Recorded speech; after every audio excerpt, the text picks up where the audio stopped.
सभी को नमस्कार। कुमार सोनू अकेडमी 23 में आपका स्वागत है। जैसा कि मैं आप लोगों के लिए एनसीईआरटी सीरीज चला रहा हूँ, उस एनसीईआरटी सीरीज में आज हम लोग पॉलिटी पढ़ेंगे और पॉलिटी में आज हम लोग जो है कक्षा 7 शुरू कर रहा है। आज हम लोग पहला अध्याय को देखेंगे और पहला अध्याय में जो टॉपिक दिया गया है समानता, जिसके बारे में आज हम लोग पढ़ेंगे। चलिए कक्षा से शुरू करते हैं। और अभी तक जो भी लोग चैनल को सब्सक्राइब नहीं किए हैं वो लोग चैनल सब्सक्राइब कर लें और बेल आइकन को दबा लें, ताकि जो भी नोटिफिकेशन हो आपको सबसे पहले पहुँचे। ठीक है। और आप लोग जो है टेलीग्राम चैनल से भी ज्वाइन करें, क्योंकि वहाँ पे जो है इससे जो भी रिलेटेड प्रश्न होते हैं, जैसा कि मैं कक्षा 6 कंप्लीट करा चुका हूँ, तो कक्षा 6 से जो भी जितने भी प्रश्न बन रहे हैं, इम्पोर्टेंट प्रश्न जो भी है, मैं उन सारे प्रश्नों को वहाँ पे क्विज के रूप में करवा रहा हूँ। आप लोग वहाँ जाके क्विज कर सकते हैं, जो कि टाइमिंग 8:30 है, 8:30 PM में करवा रहे हैं। ठीक है। आप लोग इस डिस्क्रिप्शन बॉक्स में लिंक दे दूँगा, वहाँ से आप लोग जाके ज्वाइन कर सकते हैं। चलिए कक्षा शुरू करते हैं। देखिए आज हम लोग पढ़ेंगे समानता के बारे में पढ़ेंगे। भारतीय लोकतंत्र में समानता एनसीईआरटी में जो दिया गया है उसके अकॉर्डिंग ही पढ़ेंगे, ज़्यादा डीप में नहीं जाना है। देखिए इसमें दिया गया है, भारतीय संविधान जो है सब व्यक्तियों को समान मानता है। भारतीय संविधान सब व्यक्तियों को समान मानता है। इसका अर्थ है कि देश के व्यक्ति, चाहे वह पुरुष हो या स्त्री हो या किसी भी जाति, धर्म, शैक्षिक और आर्थिक पृष्ठभूमि से संबंध रखते हो, वे सब क्या है, समान माने जाएंगे। ऐसा नहीं है कि कोई किसी दूसरे धर्म का है तो उसके साथ उसका मान अलग है, कोई दूसरी जाति का है उसका मान अलग है, कोई आर्थिक रूप से अच्छे हैं, मजबूत हैं तो उनका अलग है, आर्थिक रूप से कमज़ोर है तो उसका अलग है। ऐसा कुछ नहीं है, सभी क्या है, समान है। भारतीय संविधान के अनुसार भारतीय लोकतंत्र में सबको क्या माना गया है, समान माना गया। नेक्स्ट देखिए यहाँ पे दिया गया, लेकिन इसके बाद भी हम यह नहीं इसके बाद भी जो है हम यह नहीं कह सकते हैं कि असमानता खत्म हो गई है। हमारे संविधान में ये चीज़ें जो दी गई कि हमारा देश में ये समानता है, उसके बाद भी हम लोग ये नहीं कह सकते हैं कि असमानता खत्म हो चुकी है, क्योंकि अभी भी जो है जहाँ तक आप देखेंगे जाति में उच्च जाति का है, ये निम्न जाति का है, तो ये है, ये है, यो है। धर्म में भी ये इस धर्म का है या इस धर्म का मानने वाला अभी भी है, ये गरीब है, ये अमीर है, अभी भी है। जहाँ पहले भेदभाव दुर्व्यवहार से लोगों की रक्षा करने के लिए कोई कानून नहीं था। हाँ, बदलाव यही हुआ है कि पहले कोई कानून नहीं था। लोगों को, जो निचली जाति के लोग थे, उन्हें दबाया जाता था, उन्हें मनमाने ढंग से काम करने के लिए मजबूर किया जाता था। काम करने के बाद उनका जो उचित मजदूरी होता था वो भी उनको नहीं दिया जाता था। तो उनके लिए जो अब जो है अनेक कानून जो है लोगों के सम्मान में तथा उनके साथ समानता के व्यवहार को सुनिश्चित करने के लिए बने हैं। समानता को स्थापित करने के लिए संविधान में जो प्रावधान है, देखिए मैं अंडरलाइन करते जा रहा हूँ और ध्यान दीजिएगा। ऐसे ज़रूरत है नहीं अंडरलाइन करने का, यहाँ पे इसमें कुछ ऐसा नहीं दिया गया जो कि आप लोग नहीं कवर कर सकते आप लोग। मैं देखिए हर एक वीडियो में बताता हूँ, आज भी बता रहा हूँ। आप लोग को जो भी लगे मैं अंडरलाइन भी करते जाऊँगा, और जो भी लगे कि मुझे ये चीज़ जानकारी नहीं है, कुछ नया है, तो आप लोग उससे तुरंत नोट कर लें और शॉर्ट नोट जो है बनाते जाएं। समानता को स्थापित करने के लिए संविधान में जो प्रावधान है उनमें से कुछ निम्नलिखित हैं। अच्छा, इसमें जो है प्रावधान दिए गए 3-4 प्रावधान है, देख लेते हैं क्या क्या दिया गया। ये सारे जो है महत्वपूर्ण है। आप लोग यहाँ से जो है स्टेटमेंट वाले प्रश्न इससे बना देता है। देखिए प्रथम जो दिया गया है, कानून की दृष्टि से हर व्यक्ति समान हो। इसका तात्पर्य है कि हर व्यक्ति को देश के राष्ट्रपति से लेकर कांता जैसी घरेलू काम की नौकरी करने वाली महिला, कांता नाम की जो है मान के चलिए गृहिणी, घरेलू काम की नौकरी करने वाली, किसी के घर में जाके, एक तरह से आप गृहिणी नहीं बोल सकते हैं, एक तरह से काम वाली जो रहती है वो बोल सकते हैं, काम करने वाली, यानी घरों में जाके, दूसरे के घरों में जाके झाड़ू पोछा लगाना या कुछ भी करना, जो भी काम है। मतलब राष्ट्रपति से लेके, देख ली लेवल कहाँ तक है, राष्ट्रपति से लेके काम करने वाली कांता नाम की महिला के बारे में बताया गया इसमें। तो वहाँ तक के जो है सभी लोग क्या है, को एक कानून का पालन करना होगा, यानी कि राष्ट्रपति कुछ और के लिए कानून है और कांता जैसी महिलाओं के लिए कुछ और कानून है। दूसरा आप लोग देखेंगे, किसी एक मिनट, किसी भी व्यक्ति के साथ उसके धर्म, जाति, वंश, जन्म स्थान और स्त्री या पुरुष होने के आधार पर भेदभाव नहीं किया जा सकता है। अच्छा, यहाँ से देखिए प्रश्न सीटेट ऐसे पूछ लिया जाएगा, सीटेट में ऐसे पूछ लिया जाएगा, जो समानता के जो है, एक मिनट, देखिए प्रश्न ऐसे बन सकता है कि किसी भी व्यक्ति के साथ जैसे धर्म के साथ, यानी ऑप्शन में दे दिया जाएगा आपसे, जैसे प्रश्न पूछ लिया जाए किसी के व्यक्ति के साथ कैसे किस प्रकार के भेदभाव नहीं किए जा सकते। ऑप्शन में दे दिया, देखिए एक नंबर में दे दिया धर्म के साथ, जाति के साथ भेदभाव नहीं कर सकते हैं, वंश के साथ भेदभाव नहीं कर सकते हैं, जन्म स्थान के साथ भेदभाव नहीं करते हैं, स्त्री पुरुष के साथ भेदभाव नहीं कर सकते हैं। इसमें दे देगा 1 2 सही है या सभी सही है, 1 2 3 सही है, इसमें एक ऑप्शन गलत दे दिया जाएगा। तो आप लोग जो है इसे ध्यान में रखेंगे। ये नेक्स्ट देखिए, तीसरे में क्या दिया गया है, हर व्यक्ति सार्वजनिक स्थान पर जा सकता है। तीसरा जो दिया गया है, हर व्यक्ति जो है कहाँ जा सकता है, सार्वजनिक स्थान पर जा सकता है, जिनमें खेल के मैदान, होटल, दुकान और बाजार आदि सम्मिलित हैं। ऐसा नहीं है कि जो है मान लीजिए किसी दूसरे जाति का है वो यहाँ नहीं जा सकता है, किसी दूसरे धर्म का मानने वाला है, ऐसा नहीं कि उसके लिए क्षेत्र प्रतिबंधित हो। कोई अमीर है वो जहाँ जा सकता है, गरीब भी वहाँ जा सकता है। ठीक है, तीसरा हो गया। नेक्स्ट देखते हैं। अच्छा, उसको देखने से पहले आप लोग यहाँ पे देखिए, जो चित्र दिया गया है, एक मिनट आपको दिखा दे रहे हैं। देखिए आप लोग को याद होगा, ये चित्र देख के कुछ याद आ रहा तो आप लोग बताएंगे। एक मिनट, देखिए एक बच्चा जो है पॉलिश करने बैठा हुआ और एक उधर से सूट वूट पहने कोई व्यक्ति आता है और पॉलिश अपने जूते में करवा रहा होता है। उसके बाद क्या करता है, पॉलिश करने के बाद पैसे जो है फेंक के देता है। बच्चे क्या करता है, पैसे लेने से मना कर देता है और क्या करता है, पैसे वो बच्चे बोलता है कि नहीं, पैसे आप मुझे हाथ में दो। अच्छा, ये वाला जो पिक्चर दिया गया है आप लोग को याद है कि कहाँ से लिया गया है, एनसीईआरटी में दिया गया। आप लोग को याद होगा, दीवार मूवी देखे होंगे आप लोग, दीवार मूवी का ये सीन है। और ये बच्चा मूवी में जो दिखाया गया है, ये बच्चा बड़ा होकर क्या बनता है, अमिताभ बच्चन, अमिताभ बच्चन का है ये।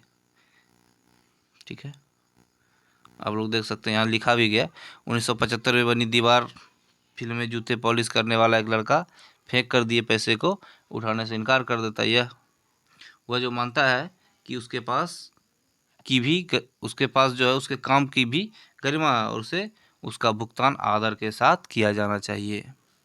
यहाँ पे दिया गया, आप लोग देख सकते हैं, ये समझाने के लिए दिया गया है इसमें, इससे प्रश्न नहीं बनेंगे सीटेट में, आप लोग देख सकते हैं। मतलब कि कोई भी जो काम होता है उसकी अपनी, उसके काम की अपनी गरिमा होती है और सम्मान, उसका भुगतान जो जो किया व्यक्ति वो अपना आदर के साथ चाहिए उसे। हम काम किए हैं, हम कोई भी काम कर रहे हैं उससे कोई फर्क नहीं पड़ता है, हम काम किए हैं तो हमें काम का भी जो भी मजदूरी है वो आप मुझे आदर से दें, ये नहीं कि फेंक के दे दें। ये चीज़ दिखाया गया, आप लोग देख सकते हैं। देखिए संसद भवन का चित्र दिया गया है। संसद हमारे लोकतंत्र का आधार स्तंभ है और हम इसे निर्वाचित प्रतिनिधि के माध्यम से उसे प्रतिनिधित्व पाते हैं। अच्छा, यहाँ से एक मिनट, चौथा नंबर में थोड़ा सा छूट गया था, पहले चौथा नंबर देख लेते हैं तब संविधान के बारे में थोड़ा चर्चा करेंगे। ये बाजार आदि सम्मिलित सब लोग सार्वजनिक। अच्छा, तीसरा में जो थोड़ा सा छूट गया था इसमें दिया गया, और दिया गया कुआं सड़कें, यानी कहीं भी जाने से किसी को मना नहीं कर सकते हैं। और चौथा में दिया गया, एक मिनट थोड़ा पेंसिल ले लेते हैं, अस्पृश्यता का उन्मूलन कर दिया गया। ये जो अब ठीक है, आप देख लीजिए इस संसद भवन के जो चित्र दिए गए हैं, आप लोग यहाँ देख सकते हैं। अभी जो संसद भवन है, न्यू संसद भवन बन गया, जिसका उद्घाटन भी हमारे देश के प्रधानमंत्री नरेंद्र मोदी जो हैं, इनका उद्घाटन किए। कब किए, तो हो सके तो प्रश्न अगर पूछ लिया जाए, आप लोग ध्यान में रखेंगे, मैं लिख दे रहा हूँ। 28 मई को, 28 मई 23 को जो है इसका उद्घाटन किया। ये नहीं, ये पुराना वाला संसद भवन है। न्यू जो बना है यहाँ पे, तो इसमें मैं चित्र नहीं दिया गया है। ठीक है, मैं जिस टाइम इस का क्वेश्चन सीरीज करवाऊंगा उस समय मैं आप लोग को चित्र दिखा दूंगा। उसका आकार जो है त्रिकोणीय आकार का है। अगर आप लोग देखे होंगे तो त्रिकोणीय आकार का है। एक मिनट, चलिए, मैं चित्र इसमें बनाना पॉसिबल है नहीं। अच्छा, इससे जो महत्वपूर्ण प्रश्न है आप लोग देख लें।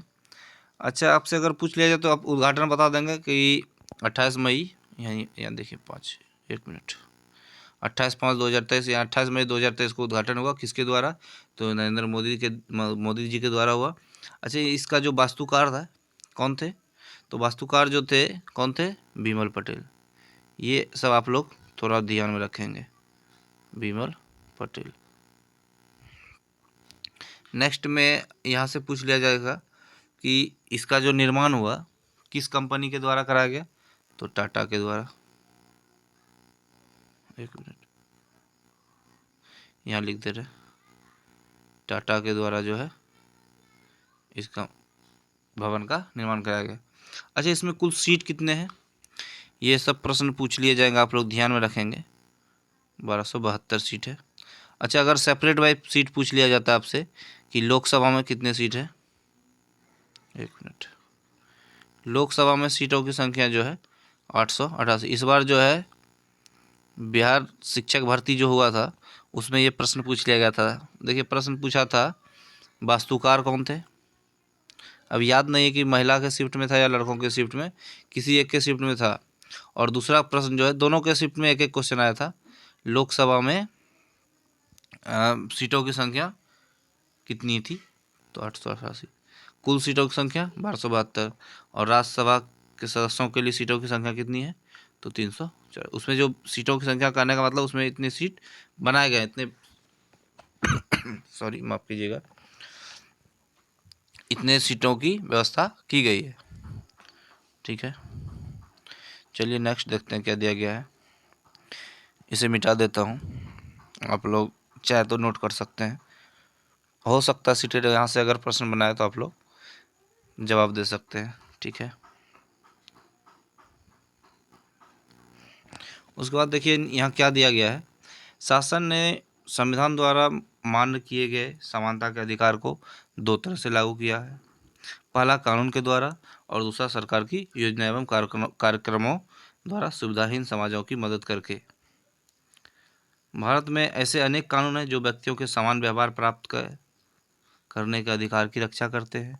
कानून के साथ साथ सरकार ने उन समुदायों जिनके साथ सैकड़ों वर्षों तक असमानता का व्यवहार हुआ, ये सब हम लोग तो आपको बता चुके हैं कि जो भी देखिए, यानी अतीत में जो है, जो निचले लोगों के साथ दुर्व्यवहार हुआ, जो भी हुआ, उसे जो है सरकार अब क्या करना चाह रही है, उनको उठाना चाह रहे हैं सरकार। कहने का मतलब देखिए, आरक्षण दिया जा रहा है, उनको अधिक से अधिक लाभ दिया जा रहा है कि आप लोग जो है उठें। वही सब यहाँ पे दिया गया, आप लोग इसे देख लेंगे। ऐसे मैं देख लेता हूँ, इसमें जो भी दिया गया मैं आप लोग को बता ही देता हूँ। उन समुदायों के साथ सैकड़ों वर्षों तक असमानता का व्यवहार हुआ, जैसा कि मैं आपको बताया, उनका जीवन सुधारने के लिए सरकार ने अनेक कार्यक्रम और योजनाएं लागू की है। एक मिनट, पेंसिल योजनाएं यह सुनिश्चित करने के लिए चलाई गई कि जिन लोगों को अतीत में अवसर नहीं मिले, देखिए अब उन्हें अधिक अवसर प्राप्त होते हैं। अतीत में जिनको अवसर नहीं मिले उन्हें अब क्या होता है, अधिक अवसर प्राप्त हुए। देखिए, इस दिशा में सरकार द्वारा उठाया गया एक कदम है। अच्छा, मध्याह्न भोजन, यहाँ से भी देखिए यहाँ पे एक चित्र दिया गया है मध्याह्न भोजन उत्तराखंड में एक शासकीय शाला में जो है मध्याह्न भोजन का खाना परोसा जा रहा है। आप लोग देख सकते हैं यहाँ पे दिया गया है। एक मिनट देखिए यहाँ पे इस दिशा में सरकार एक कदम जो उठाया मध्याह्न भोजन का की व्यवस्था। इस कार्यक्रम के अंतर्गत सभी सरकारी प्राथमिक स्कूलों के बच्चों को दोपहर का भोजन स्कूल द्वारा दिया जाता है। यह योजना देखिए, यहाँ से प्रश्न सीटेट आपसे ज़रूर पूछेगा, अगर यहाँ से बनाता है तो आप लोग मिस नहीं करेंगे। एक मिनट देखिए, सबसे पहले प्रश्न यहाँ से ये बनता है कि मध्याह्न भोजन योजना जो भारत में सर्वप्रथम कहाँ किस राज्य में प्रारंभ हुई, किस राज्य में प्रारंभ हुई, तो आप लोग जवाब देंगे तमिलनाडु। और 2001 में उच्चतम न्यायालय ने सभी राज्य सरकारों को इसे अपने स्कूलों में 6 माह के अंदर आरंभ करने के निर्देश दिए। यानी सभी राज्यों को क्या दे दिए निर्देश कि आप लोग भी अपने अपने राज्यों में मध्याह्न भोजन योजना को आरंभ करें, वो भी कितने 6 महीने के अंदर। ये इस कार्यक्रम में काफ़ी सकारात्मक प्रभाव हुए। उदाहरण के लिए दिया गया है, दोपहर का भोजन मिलने के कारण गरीब बच्चों ने अधिक संख्या में स्कूल में प्रवेश लेना और नियमित रूप से स्कूल जाना शुरू कर दिया। शिक्षक बताते हैं कि पहले बच्चे खाना खाने के लिए, इसमें जो दिया गया है, खाना खाने के लिए जो है बच्चे स्कूल से घर जाते थे, तो घर से जाने के बाद फिर दोबारा स्कूल नहीं आते थे। परंतु अब जब से स्कूल में मध्याह्न भोजन मिलने लगा है, उनकी उपस्थिति जो है में सुधार आया है। वो माताएं जिन्हें पहले अपना काम छोड़कर दोपहर को कहने का मतलब यहाँ जो दिया गया है, जो भी माताएं मान लीजिए कोई भी काम कर रही है या ड्यूटी पे जाती हैं, उनके बच्चे अगर स्कूल गए हैं तो उन बच्चों के लिए जो है खाना, एक तो खाना बना के तो अपने खाएंगे ही, कहने का मतलब दोपहर में जो बच्चे आएंगे लंच करने, तो उस टाइम जो है माँ को भी, जो ड्यूटी वाली माँ होती होंगी, काम करने जाती होंगी, उनके लिए बहुत सारी दिक्कत होती थी। अब उनके लिए ये काम भी आसान हो गया। अपने काम पे हैं तो महिला को भी कोई चिंता नहीं है कि मैं बच्चे को खाना खिलाने भी जाना है मुझे, बच्चे स्कूल में खाना खा लेते हैं। अब उन्हें ऐसा नहीं करना पड़ता। इस कार्यक्रम में जातिगत पूर्वाग्रह को कम करने में भी सहायता मिलती है। देखिए, अगर आपसे यहाँ से यानी मध्याह्न भोजन के बारे में के लाभ पूछ लिए गए, 3-4 क्या क्या फ़ायदे हुए, 3-4 स्टेटमेंट दे दिए। जातिगत पूर्वाग्रह को लाभ मिला, उसमें जो है सहायता मिली, और इसमें बच्चे जो है स्कूल ज़्यादा आना शुरू कर दिए, बच्चे का गरीब बच्चों का एडमिशन भी ज़्यादा होने लगा। तो ऐसे सारे स्टेटमेंट में दे देंगे तो आप लोग जवाब दे सकते हैं। इसे आप लोग नोट कर लेंगे। इस कार्यक्रम में जातिगत पूर्वाग्रह को कम करने में सहायता मिली, क्योंकि स्कूल में सभी जातियों के बच्चे साथ भोजन करते हैं, और कुछ स्थानों पर तो भोजन पकाने के लिए दलित महिलाओं को काम पर रखा गया है। देखिए, दलित महिलाओं को रखा गया है। इससे क्या होता है, जातिगत भेदभाव को दूर करने के लिए। भोजन कार्यक्रम में निर्धन विद्यार्थियों को भूख मिटाने में सहायता की है, जो प्राय खाली पेट स्कूल आते और इस कारण पढ़ाई पर ध्यान केंद्रित नहीं कर पाते हैं, उनके लिए फ़ायदा हुआ है। देखिए, मध्याह्न भोजन के फ़ायदे तो हैं, बहुत सारे फ़ायदे हैं, लेकिन नुकसान भी है कि अब देखिए, शिक्षकों को पढ़ाने का काम है, अब शिक्षक इसी में लटके रहेंगे।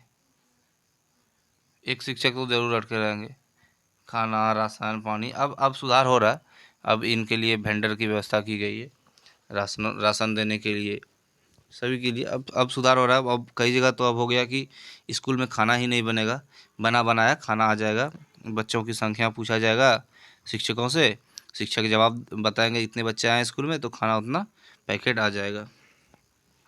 अब बहुत सुधार हो रहा है, लेकिन इसके कुछ नुकसान भी थे। देखिए, शिक्षक जो है बच्चे पे ध्यान कम देते थे, खाना पे ज़्यादा। नेक्स्ट देखिए क्या दिया है। यद्यपि शासकीय कार्यक्रम अफसरों की समानता बढ़ाने में महत्वपूर्ण भूमिका निभा रहा है, किंतु अभी भी कुछ करने की आवश्यकता है। मध्याह्न भोजन कार्यक्रम निर्धन बच्चों का, यानी मध्याह्न भोजन के बारे में इसमें जो मैं बताया वही सब दिया गया, और कुछ इसमें मध्याह्न भोजन से भी जो है मतलब कहने का मतलब असमानता को जो है दूर करने का प्रयास किया गया। ठीक है।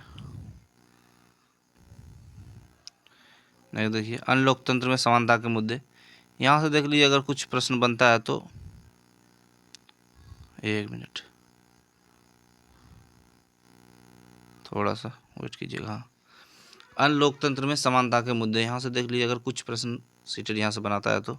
शायद आप सोच रहे होंगे कि क्या भारतीय लोकतंत्र ही ऐसा है जहाँ असमानता का अस्तित्व है और जहाँ समानता के लिए संघर्ष जारी है। यह तो सच तो यह है कि संसार के अधिकांश लोकतंत्री देशों में समानता के मुद्दे पर विशेष रूप से संघर्ष हो रहे हैं। कहने का मतलब है कि सिर्फ भारत ही एक ऐसा देश नहीं है जहाँ की समानता के लिए जो है संघर्ष जारी है। कई सारे देश हैं जो कि लोकतंत्रीय देश जो कि समानता के लिए संघर्ष के लिए जूझ रहे हैं। उदाहरण के लिए देखिए यहाँ जो दिया गया है एनसीईआरटी में, संयुक्त राज्य अमेरिका में अफ्रीकी अमेरिकन लोग जिनके पूर्वज गुलाम थे, अफ्रीका से लाए गए थे, वे आज भी अपने जीवन को मुख्य रूप से असमान बताते हैं। जबकि 1950 के अंतिम दशक में अफ्रीकी अमेरिकनों को समान अधिकार दिलाने के लिए आंदोलन हुआ था। कि यहाँ से पूछ लिया जाए, अगर एनसीईआरटी में दिया गया इसलिए मैं आप लोग को बता रहा हूँ कि थोड़ा सा ध्यान रख लेंगे। अफ्रीकी और अमेरिकी आंदोलन जो है समान अधिकार दिलाने के कब हुआ था, तो 1950 ईस्वी में। इसे थोड़ा सा ध्यान रखेंगे आप लोग। हम चाह रहे हैं कि आप लोग एनसीईआरटी को पूरी अच्छी तरीके से पढ़ के जाएं। देखिए सीटेट में जो है प्रश्न कहीं से किसी भी लाइन से उठा के दे देता है, एज इट इज दे देगा आपको। इसलिए अगर आप लोग अच्छी तरीके से एनसीईआरटी को पढ़े रहेंगे तो प्रश्न नहीं छूटेगा आपका। और बहुत सारे बच्चे कमेंट कर रहे थे कि सर आप क्वेश्चन भी करवाएं। तो देखिए थ्योरी जिस दिन होगा उस दिन पॉसिबल नहीं है कि थ्योरी करवाए और उसके बाद ऑब्जेक्टिव भी करवाए, तो पॉसिबल नहीं है। मैं ऐसा करूँगा कि जैसे कक्षा 6 का ख़त्म हो गया तो कक्षा 6 के जितने भी हिस्ट्री होंगे तो कक्षा 6 के हिस्ट्री को मैं करवा दूंगा, पॉलिटी को करवा दूंगा, जो भी जितने भी पार्ट में हो जाए, 5, 6, 7, 8 जितने भी पार्ट में हो जाए मैं आप लोग को करवा दूंगा। यूट्यूब पे भी करवा दूंगा और मैं टेलीग्राम पे चालू वहाँ पे क्विज करवा रहा हूँ, आप लोग वहाँ ज़रूर जुड़े, आपको फ़ायदा होगा। ठीक है, जिसका कि लिंक डिस्क्रिप्शन बॉक्स में मैं दे दिया हूँ। हर एक वीडियो में दिया गया है, आप लोग किसी भी वीडियो में जाके देख सकते हैं। और जो बच्चे जो हैं अभी तक कक्षा 6 के वीडियो को नहीं देखे हैं, मैं सारे के सारे वीडियो का प्लेलिस्ट बना दिया हूँ, आप लोग वहाँ से जाके उन वीडियो को देख लें। ठीक है, अब नेक्स्ट देखिए क्या दिया गया है। इससे पहले अफ्रीकी अमेरिकन के साथ संयुक्त राज्य में बहुत असमानता का व्यवहार होता था और कानून भी उन्हें समान नहीं मानता था। उदाहरण के लिए बस से यात्रा करते समय उन्हें बस में पीछे बैठना पड़ता था, या जब भी कोई गोरा आदमी बैठना चाहे उनकी सीट से उठ जाना पड़ता था। देख रहे भेदभाव, गोरा आदमी बैठ रहा है, सीट आ गया तो बैठे आप लोग ना सीट पे, उठ जाइए। रोज पार्क्स एक महिला है, क्रांतिकारी महिला है, उनके बारे में बताया गया। 1913 में जन्म हुआ, 2005 में उनकी मृत्यु हो गई। एक अफ्रीकी अमेरिकन महिला थी।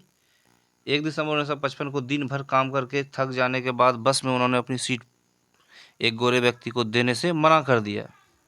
जो सीट देना पड़ता था, इस महिला ने क्या कर दिया, सीट देने से मना कर दिया। एक मिनट थोड़ा देखा तो, हाँ पेंसिल लेना पड़ेगा थोड़ा सा, 1 मिनट रुकिएगा।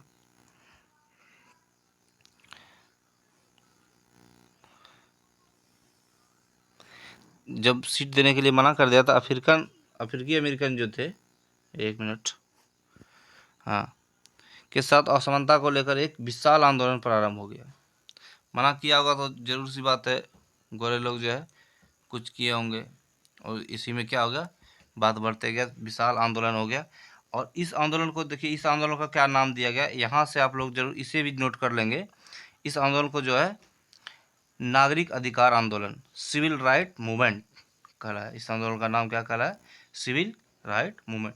आप लोग देखिए इंग्लिश में भी नाम याद रखेंगे, क्योंकि कई बार होता ये है आप लोग हिंदी में नाम याद रखते हैं लेकिन क्वेश्चन में क्या करता है, इंग्लिश वाला नाम पूछ लिया जाता तो दिक्कत है, इसलिए आप हिंदी और इंग्लिश दोनों नाम याद कर लीजिएगा। देखिए 1964 के नागरिक अधिकार अधिनियम ने नस्ल, धर्म और राष्ट्रीय मूल के आधार पर भेदभाव का निषेध कर दिया।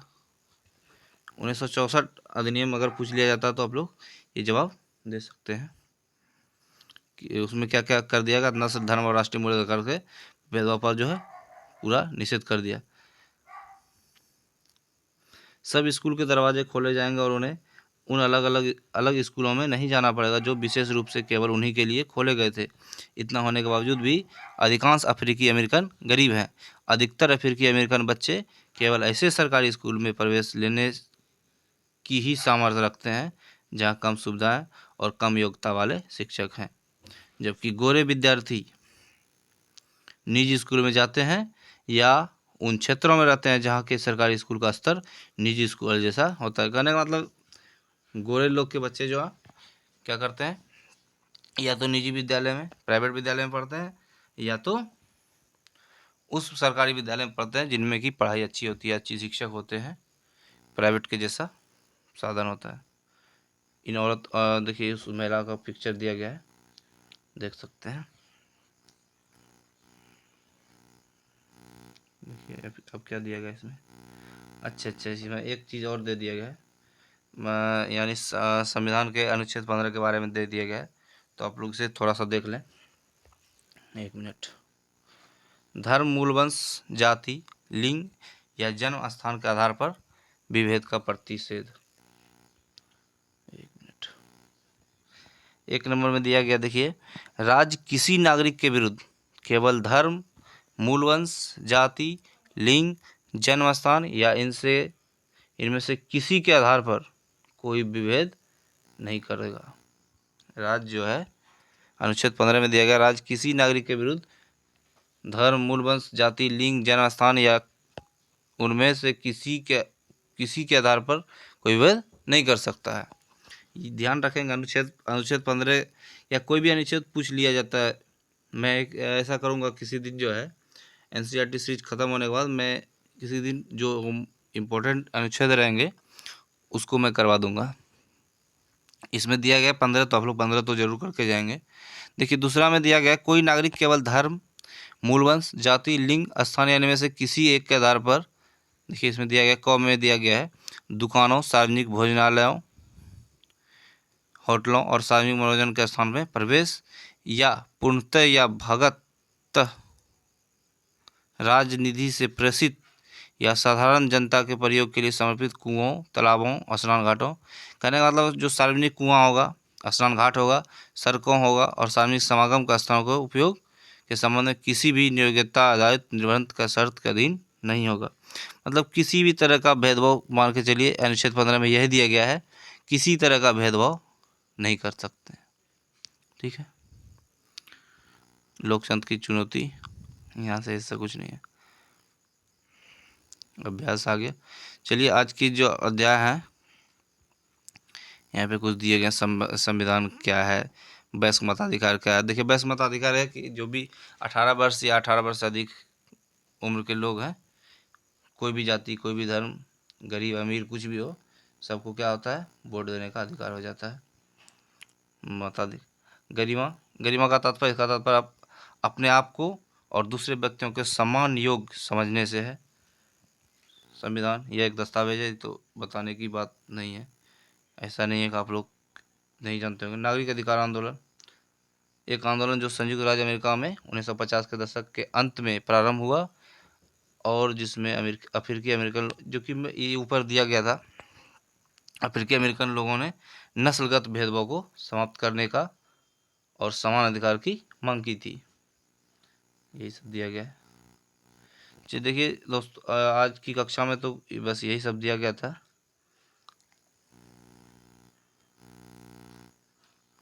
देखिए चित्र दिया गया जो कि दिव्यांग बच्चे हैं, इनके लिए भी जो है करने का मतलब है, जब हम लोग नहीं SST CDP में तो दिया गया होगा, इन बच्चों के लिए भी जो है ना कि विशेष प्रकार के स्कूल की ज़रूरत नहीं है, बच्चे उसी स्कूल में पढ़ सकते हैं। लेकिन हाँ, इनके लिए कुछ विशेष प्रकार की व्यवस्था की जानी चाहिए। ऐसा भी नियम सरकार द्वारा है कि आप जैसे बच्चे नहीं चढ़ पा रहे हैं तो उनके लिए ऐसा सीढ़ी की व्यवस्था की जाए, या कक्षा फर्स्ट मंजिल या सेकंड मंजिल के अलावा उनके लिए ग्राउंड फ्लोर में शिक्षा की व्यवस्था की जाए। ये सब जो है अधिक दिव्यांगजन अधिकार में हम लोग देखेंगे दिया गया है। ठीक है, आज की कक्षा यहीं समाप्त करते हैं। जो भी महत्वपूर्ण पॉइंट थे मैं आप लोग के साथ डिस्कस किया। और ठीक है, कक्षा समाप्त करने के से पहले मैं आप लोग को एक बार फिर बता देना चाहता हूँ, जो भी लोग अभी तक चैनल को सब्सक्राइब नहीं किए हैं सब्सक्राइब कर लें और बेल आइकन दबा लें, ताकि आपको समय समय पर नोटिफिकेशन मिलते रहे। और टेलीग्राम चैनल से ज़रूर ज्वाइन करें, वहाँ पे क्विज होता है, आप लोग क्विज भी डेली दें। ठीक है दोस्तों, चलिए कक्षा को यहीं समाप्त करते हैं, मिलते हैं अगली कक्षा में। ठीक है, बाय बाय।